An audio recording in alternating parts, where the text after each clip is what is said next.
Pada 2 Oktober 2021 lalu, PT Bank Mandiri Persero Tbk menggelar perayaan Hari Ulang Tahun ke-23 dengan tema Mandiri Jadi Digital. Bertepatan dengan perayaan tersebut, Bank Mandiri meluncurkan penambahan fitur baru untuk produk andalannya, Financial Super App Livin by Mandiri dan Wholesale Digital Super Platform Kopra by Mandiri. Direktur Utama Bank Mandiri, Darmawan Junaidi, menyatakan di usia ke-23 tahun ini, Bank Mandiri telah siap dan memiliki modal yang kuat untuk mengakselerasi pengembangan layanan perbankan digital bagi segmen nasabah retail maupun wholesale, serta tumbuh menjadi pemimpin dalam customer experience. Di samping meluncurkan pembaharuan fitur pada aplikasi Livin dan Kopra, Perseroan juga memutuskan untuk melakukan transformasi pada jaringan kantor cabang. Menurut Darmawan, pihaknya memutuskan untuk menerapkan konsep branch of the future dan berdasarkan rencana hingga akhir tahun ini, Bank Mandiri akan memiliki 4 cabang dengan konsep tersebut.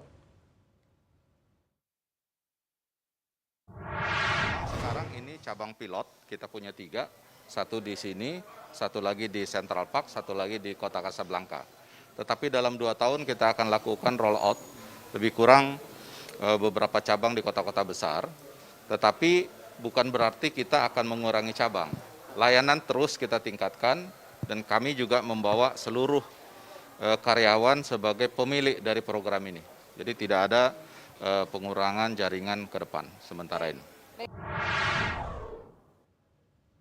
Sementara itu, Menteri Badan Usaha Milik Negara atau BUMN Erick Thohir mengapresiasi transformasi yang dilakukan Bank Mandiri. Pasalnya menurut Erick, perbankan memang perlu terus mengembangkan layanan bisnis dan mengantisipasi adanya potensi disrupsi teknologi digital.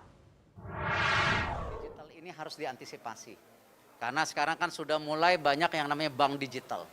Nah, jangan sampai nanti kita telat melakukan perubahan. Dan saya rasa dengan hari ini yang dilakukan Bank Mandiri ini langkah awal, saya bilang langkah awal. Nah, karena itu saya akan mendorong terus ya percepatan daripada roadmap roll out yang ada di Bank Mandiri.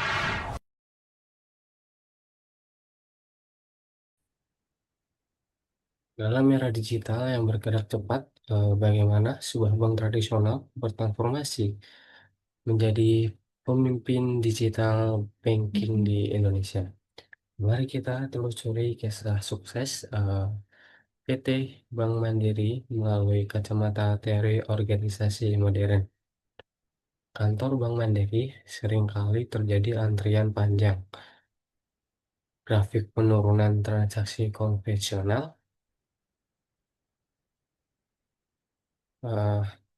selamat datang, perkenalkan saya Raffi Kurniawan, NIM 1122116, dan hari ini saya akan menganalisa transformasi digital Bank Mandiri yang spektakuler.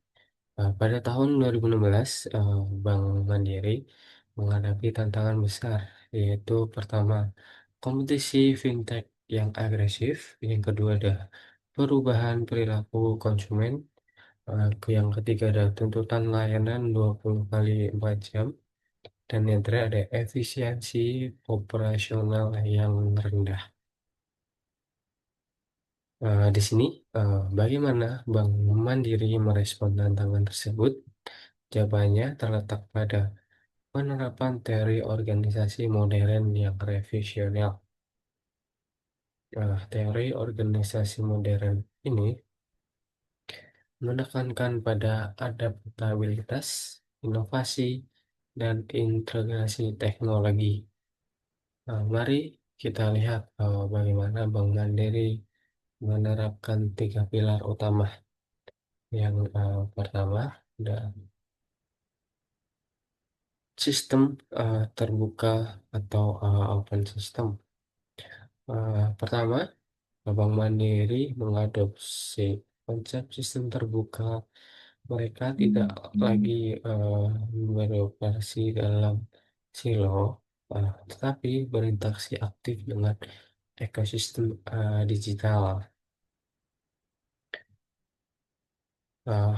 Kemitraan dengan fintech salah satunya, dan integrasi API dengan merchant, kolaborasi dengan startup.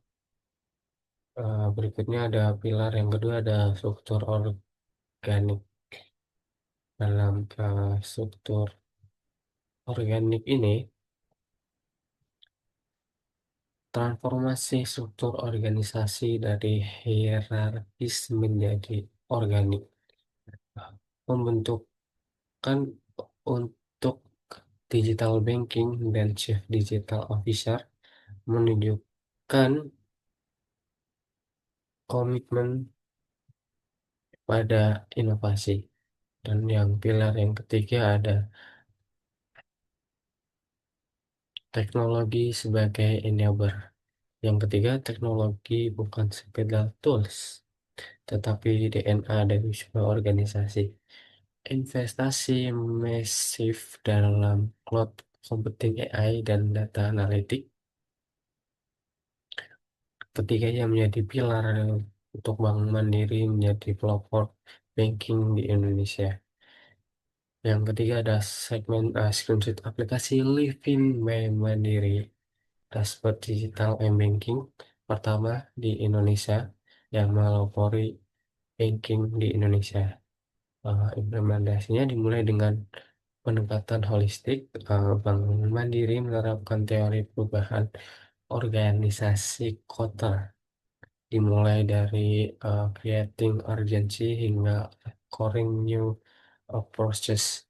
8 step cultures change model. Yang pertama ada urgency, coalitions, vision, communication, employment, short-term wins, dan sustaining. Dan yang terakhir ada anchoring. Berikutnya ada uh, proses reengineering. Proses reengineering yaitu penerapan bisnis proses reengineering mengubah total customer journey dari proses manual 2 sampai 3 hari menjadi real time digital. Before after compressionnya yaitu pembukaan rekening 45 menit sekarang bisa jadi 5 menit. Transfer yang antri sampai 30 menit sekarang bisa cuma 3 detik untuk transfer. Credit scoring juga dari yang 7 hari bisa real time, bisa kapanpun. Berikutnya ada teknologi integration, yaitu tech stack dan API integration. Arsitektur dari teknologi modern dengan microservice memungkinkan skalabilitas dan fleksibilitas. Yang berikutnya ada hasil dan dampaknya. Hasil transformasi ini menunjukkan pencapaian di tahun 2024 digital banking user mencapai 15 juta lebih dan digital transaksi rasio mencapai 95%, cost to income ratio turun 15% dan net promoter score naik 40%. Dan yang terakhir ada mobile banking transaction mencapai 2,5 miliar per bulan. Hal ini membuktikan bahwa teori organisasi modern bukan sekedar konsep akademis, tetapi framework praktis untuk transformasi. Dan BIS Digital Bank Indonesia most inovatif bank dan top digital transformation. Mari kita lihat juga dengan analisis dengan lensa teori organisasi. Yang pertama, Bank Mandiri menerapkan kontingensi teori. Tidak ada solusi universal. Strategi disesuaikan dengan kondisi lingkungan yang dinamis. Yang ada berikutnya ada result based, fokus pada distinctive capabilities digital expressive konsumen, consumer data, dan brand trust sebagai competitive advantage. Kemudian ada organization learning theory, implementasi single loop dan double loop, learning untuk kontinuitas improvement. Dengan network teori, membangun strategi network dengan ekosistem digital untuk value creation yang lebih kreatif. Berikutnya ada listen learning. Ini sebagai kunci apa yang bisa kita pelajari dari suksesnya Bank Mandiri. Yang pertama ada leadership kontinen transformasi harus dari top management, customer to centric approach. Semua inovasi harus memberikan value kepada customer dan agile metodologi, kemampuan beradaptasi dengan cepat. Terus kemudian ada data driven decision, semua keputusan berbasis data dan analitik.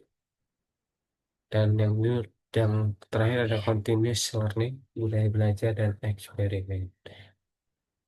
Nah, berikutnya transformasi digital bukan tentang teknologi semata, tetapi perubahan fundamental dalam organisasi, cara berpikir, bekerja, dan berinteraksi.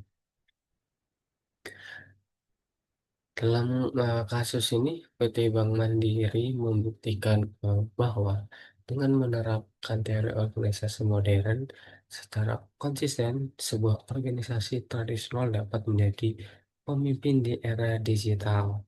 Transformasi ini bukan endpoint, tetapi journey berkelanjutan. Bank Mandiri terus berinovasi dengan AI, blockchain, dan open banking untuk masa yang lebih digital. Sekian, terima kasih telah menyaksikan. Semoga insight dari transformasi Bank Mandiri ini menginspirasi kita semua dalam memahami kekuatan dari teori organisasi. Sekian, kurang lebih mohon maaf bila ada hidayah. Wassalamualaikum warahmatullahi wabarakatuh.